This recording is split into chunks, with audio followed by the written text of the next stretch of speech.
लेकिन जो लोग राजनीति ये धर्म के नाम पर दुकान चला रहे हैं, वोटों के लिए नफरत फैला रहे हैं, ये बहुत खतरनाक लोग हैं। देश को तोड़ने के प्रयास कर रहे हैं। ठीक, हाँ। जरा आरएसएस का ताका बताइए, आरएसएस का नाम लीजिए। देखिए उमेश पुरी जी बैठा रखे हैं साधु वेश धारण करके। साधु तो ये नहीं है, लेकिन साधु वेश में बैठे हैं। ये हम क्या है, साधु नहीं है तो ये भी बता दीजिए। तो पूरा भारत सुनना चाहता है कि मैं क्या हूँ। जानता हूँ आप क्या हो। हाँ, क्या हो और आप तो जैसे बताओ। बहुत लोगों को एक आदमी तो खुद को साधु बता रहा है, वो गाली गलौज कर रहा है। अगर देश का कोई सबसे बड़ा गद्दार संगठन है तो आरएसएस है, जिसने देश की आजादी की लड़ाई में गद्दारी की, अंग्रेजों की मदद की और जिन्होंने भारत के संविधान का विरोध किया। भारत के नमस्कार दोस्तों, चलिए शुरू करते हैं। अगर इसको आस्था के नजरिए से राजकुमार भाटी जी भी हमारे साथ जुड़ चुके हैं। राजकुमार भाटी जी, अगर आस्था के नजरिए से इसको भारतीय जनता पार्टी की ओर से, विधायकों की ओर से बंद करवाई जा रही हैं दुकानें, तो क्या गलत है? ये सच बात है कि दुकानें खुली रहेंगी तो फिर जो नवरात्र में व्रत हैं, जो लोग पूजा पाठ करते हैं, वो उसको सही नहीं मानते, गलत मानते, 9 दिनों में क्या बिगड़ जाएगा? नहीं, बिल्कुल मैं आपकी बात से सहमत हो सकता हूं कि हर व्यक्ति की आस्था का ख्याल रखा जाना चाहिए, उसका सम्मान रखा जाना चाहिए, लेकिन उसके लिए हम मोहब्बत के साथ भी माहौल तैयार कर सकते हैं, प्रेम के साथ भी माहौल तैयार कर सकते हैं। एक तो ये है कि हम समाज के बीच ऐसा माहौल तैयार करें, और दूसरा ये है कि दादागिरी करें, जाके धमकाए लोगों को, जबरदस्ती दुकान बंद कराएं। बात तो सही है। कुछ लोगों के लिए, खास तौर से भारतीय जनता पार्टी और आरएसएस जैसे संगठनों से जुड़े हुए लोगों के लिए ये आपदा में अवसर जैसी बातें हो गई हैं। जब भी कोई त्योहार आता है, हिंदुओं का कोई त्योहार आ जाता है, तो ये अल्पसंख्यक समुदाय को धमकाने के लिए निकल पड़ते हैं, उन्हें दादागिरी दिखाने के लिए निकल पड़ते हैं, उन्हें तरह तरह से परेशान करते हैं, उनकी दुकानें बंद कराते हैं, उन्हें अपमानित करते हैं, उनके कपड़े उतार उतार के उनकी पहचान करते हैं। ये जो इस तरह का माहौल देश में बनाया जा रहा है, इसकी कोई धर्म इजाजत नहीं देता। ये बड़ी अच्छी बात कही आप। कानून तो देता ही नहीं है, हमारा संविधान तो देता ही नहीं है, लेकिन कोई धर्म भी इजाजत नहीं दे सकता। मैं उन लोगों को कतई धार्मिक नहीं मानने को तैयार हूं जो दूसरे लोगों को परेशान करते हो, दूसरे लोगों को अपमानित करते हो, दूसरे लोगों को धमकाते हो। मुझे क्रेडिट नहीं चाहिए। भारतीय जनता पार्टी तो इस निचले स्तर पर उतर आई है राजनीति में, राजनीतिक लाभ लेने के लिए, मानवता को नष्ट करने पर तुली हुई है। आपने आसाम बीजेपी के वो वीडियो जरूर देखे होंगे जो इन्होंने अपने सोशल मीडिया पर डाले हैं, चित्रा जी, जरूर आपने देखे होंगे। किस तरह एक समुदाय विशेष के खिलाफ नफरत फैला रहे हैं, किस तरह। और एक इनके नेता गिरिराज सिंह वो कह रहे हैं कि गलती हो गई, 47 में सारे मुसलमान पाकिस्तान चले जाना चाहिए थे, तब नहीं गए तो अब भेज दो, अब भेज देंगे हम। ये कौन सा धर्म है?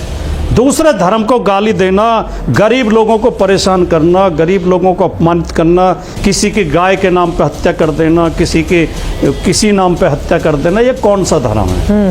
बेशर्मो शर्म करो शर्म। ये कोई धर्म है? और हमारा हिंदू धर्म तो इतना महान और इतना उदार और प्रेम मोहब्बत का धर्म है। हाँ। कि हमारे धर्म में तो व्यक्ति पैर भी रखता है तो चींटी को देख कर रखता है कि चींटी ना दब जाए पैर के नीचे। इतने उदार होते हैं हिंदू तो। और ये जो लोग दूसरे लोगों को परेशान कर रहे हैं, तो ये लोग ये तो मान रहे हैं ना, उदार होने का खामियाजा भी तो भुगतना पड़ता है। वाले लोग, ये विश्व हिंदू परिषद के लोग कहते हैं जब हम उदार होते हैं ज्यादा, नहीं, ये आपकी गलत सोच है, माफी चाहूंगा। ये आपकी, ये फंस गया सीएम। चित्रा जी, कोई बोलते होंगे लेकिन पहले तो आपने बोला है। ये भी एक मैं फिर आप नाराज हो जाती हैं। ये बहुत शर्म की बात है कि देश के पत्रकार ये भाषा लेकर बोला। सर, मैंने आप जो कह रही हैं कि सुधारता का परिणाम है, बाद में लिया आपने। आप ये खेल देखे सुनिए नाम लेके आप उसका इतिहास क्या रहा है इस देश को सबको पता है। जिसे रामचरित्र मानस बीच में ना बोल। स्वामी प्रसाद मौर्य ने, जिसके बाबर की छाती टोकी हो, और जिसे एसटी हसन ने कावड़ यात्रियों को बेरोजगार किया, जो वो दूसरे धर्म की बात करने के लिए जिस गोदी में बैठे हैं, और हिंदू धर्म पर चुप रहिए आप। जब बोला जाए सुना करिए। एक बार उनकी बात खत्म हो जाए उसके बाद आप बोलिएगा। आप भी ठीक करके देता हूँ। तो सभी लोगों को इस बात का ख्याल रखना चाहिए कि जिनका व्रत है उनकी आस्था को ठेस न पहुंचे। लेकिन जो लोग राजनीति ये धर्म के नाम पर दुकान चला रहे हैं और राजनीति चला रहे हैं और वोटों के लिए नफरत फैला रहे हैं, ये बहुत खतरनाक लोग हैं। ये देश ठीक को है। तोड़ने के प्रयास कर रहे हैं, ठीक है। देश के ताने बाने को नष्ट कर रहे हैं। इन लोगों से बहुत जागरूक रहने की जरूरत है, बहुत चौकस रहने की जरूरत है। ठीक। क्या आप आरएसएस के बारे में राजकुमार जानते हैं भाटी जी को राजकुमार भाटी दिखाइए। जी? जरा बताइए आरएसएस क्या है। हाँ। जरा आरएसएस का काका बताइए, तब आरएसएस का नाम लीजिए। जब आप रुको जरा, सबर करो। क्या जानते हैं आप आरएसएस के बारे में? बोले जरा राजकुमार कुछ भाटी बताइए। जी। मैं बोले आपको चैनल राजकुमार पर भाटी चैलेंज जी। दे रहा हूं, बताइए। बोलिए राजकुमार भाटी जी। आपने चित्रा जी एक तो विश्व हिंदू परिषद के प्रवक्ता बैठा रखे हैं, एक ये उमेश पुरी जी बैठा रखे हैं साधु वेश धारण करके। साधु तो ये नहीं है लेकिन साधु वेश में बैठे हैं। और एक आरएसएस फिर के हम संघ क्या के हैं? बैठा रखे हैं फिर हम संगीत क्या है? राग। साधु नहीं है तो ये भी इन बता दोनों ने दीजिए। तो विश्व हिंदू परिषद ने और उमेश पुरी ने तो मैं बता दूंगा बता दो, दूंगा, पूरा बता भारत दूंगा। सुनना चाहता है कि मैं मैं आपको क्या अच्छी हूं। तरह जानता हूँ आप क्या हो। हाँ, क्या हूं और कुछ आप तो जैसे बताओ। बहुत लोगों को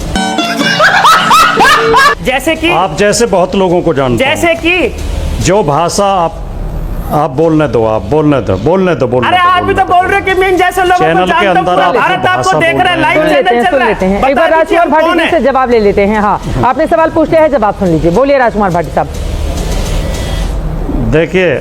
देखिए वीएचपी के प्रवक्ता ने और उमेश पुरी ने तो केवल समाजवादी पार्टी को गालियां दी और राजकुमार भाटी को दी, और संगीत रागी ने मुस्लिम समुदाय को गाली दी, और संगीत रागी ने इतनी आपत्तिजनक भाषा बोली है चित्रा जी के शर्म से सिर झुक जाता है। खुलेआम भारत के संविधान का उल्लंघन किया है, कानून का उल्लंघन किया है, पत्रकारिता की मर्यादा का भी उल्लंघन किया है। आपके चैनल को भी इस पे गंभीरता से सोचना चाहिए कि क्या ऐसे लोगों को चैनल पर बैठाया जाना चाहिए गजब बेइज्जती है। जो भारत के ताने बाने को बिगाड़ रहे हैं, जो भारत के संविधान का उल्लंघन कर रहे हैं, खुलेआम एक समुदाय को ललकार रहे हैं और कह रहे हैं ये गद्दार हैं। देश का सबसे बड़ा गद्दार तो आरएसएस है।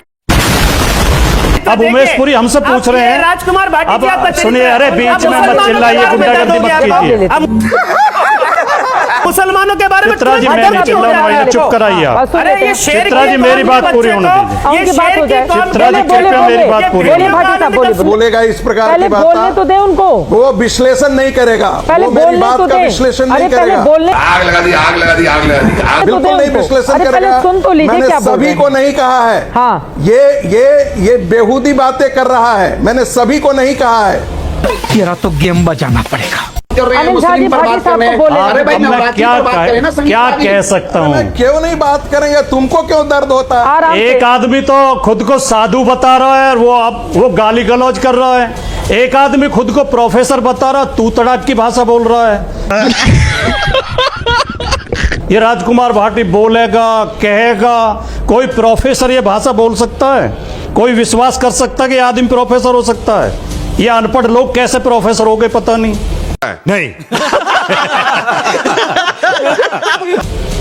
अगर देश का कोई सबसे बड़ा गद्दार संगठन है तो वो आरएसएस है, जिसने देश की आजादी की लड़ाई में गद्दारी की, अंग्रेजों की मदद की, और जिन्होंने भारत के संविधान का विरोध किया, भारत के राष्ट्रपिता की हत्या की। प्रोफेसर ही बोल सकता और है। ऐसे मूर्खों को बैठा लेती हैं आप चित्रा जी। ये मूर्ख चिल्लाते रहते हैं, कहां से पकड़ पकड़ के इन जमूरों को।